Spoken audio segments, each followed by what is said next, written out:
Hello friends, बरायबाय mybodotech चेनेलनि गेजेरजों नोंथांमोनखौ बयखौबो बे भिडिअनि गेजेरजों नोंथांमोननो शेयार खालामगोन सेल्फ हेल्प ग्रुपनि माखासे बिग आपडेट लानानै फैफिनबाय नोंथांमोननि थाखाय जे आं अलरेडि मोनसे भिडिअ आपल'ड होदोंमोन। बेहाय नोंथांमोना गोबां कमेन्ट खालामहरदोंमोन जे इनकमप्लिट डाटाफोरखौ जों गैयाब्ला मा खालामनांगौ एबा माबोरैहाय जों बेखौ खालामफिननांगौ, माबोरैहाय बिनि सलुसनखौ खालामनांगौ होननानै गोबाङानो कमेन्ट खालामदोंमोन।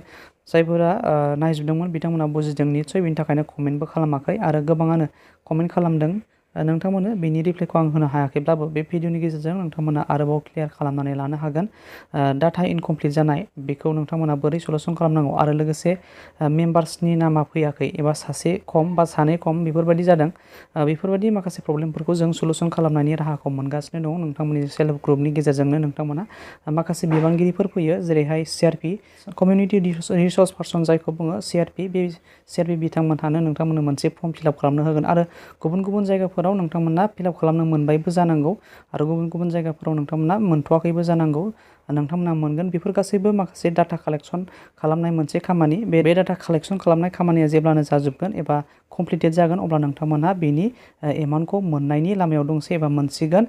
डिसेम्बरनिफ्राय जानुवारिनि गेजेरावनो नोंथांमोना बेनि एमाउन्टखौ मोनगोन। बेफोरनि गासैबो प्रसेसफोरा जेब्लानो जेसेबां हायो जेसेबां माने कमप्लिट जायो एबा थाब जायो अब्लानो नोंथांमोना मोनगोन। बियो लास्टहालागै बांसिन चान्सेस दङ नोंथांमोना, जेरावहाय बिथां CMआ बुंखानाय थाबैनो होगोन होननानै। दायो नोंथांमोना क्लियार खालामनानै लानो हासिगोन एबा बुजिनानै लानो हासिगोन जे नोंथांमोना रेशन कार्डजों लोगोसे आधार कार्ड मोनसे नोंथांमोना फर्म फिलआप खालामनो मोनगोन। रेशन कार्डनि नाम्बार, ID नाम्बार लोगोसे आधार कार्डनि नाम्बार नोंथांमोना बेखौ मोनसे फर्माव गासैबो फिलआप खालामनानै लिरनांगोन। बेनि गेजेरजोंनो जेरावहाय आधार कार्डआव गासैबो डिटेल्सआ A to Z थाजोबो, नङा होमबा? सासे मानसिनि सोमोन्दै बिनि गासैबो बाय'मेट्रिक्स हिसाबै फिंगारप्रिन्ट गासैखौबो थाजोबो बेहायनो। बिनिफ्राय लोगोसे एड्रेस हिसाबै जेरैहाय फादार मादार गासैबो बेहाय थाजोबो। बिनिफ्राय केटेगरि वाइसै जेरैहाय APL BPL हिसाबै रेशन कार्डआव थायो। आरो खुनु जा गार्जेनानो जा पार्सनेलिटि डिटेल्सआनो जाया मानो रेशन कार्डनि गेजेरजोंबो रिलेसन डिटेल्सआ गासैबो थाजोबो। बेनि थाखायनो रेशन कार्ड जेरैहाय नोंथांमोना फर्म फिलआप खालामनो मोनगोन रेशन कार्डनि IDखौ फिलआप खालामनाय, बेजों लोगोसे आधार कार्ड बेहायनो गासैबो नोंथांमोना लिंक थाजोबखायो। बेनि गेजेरजोंनो गासैबो क्लियार जानानै फैगोन। अब्ला निस्सय नोंथांमोना बुजिबाय जानांगौ। दायो बिनि मेन प्रब्लेमानो जादोंमोन सिगाङाव बेवहाय मोनसे रिलेसन हिसाबै फादार अर हासबेन्ड हिसाबै बेहाय डाटाया इनकमप्लिट जादोंमोन।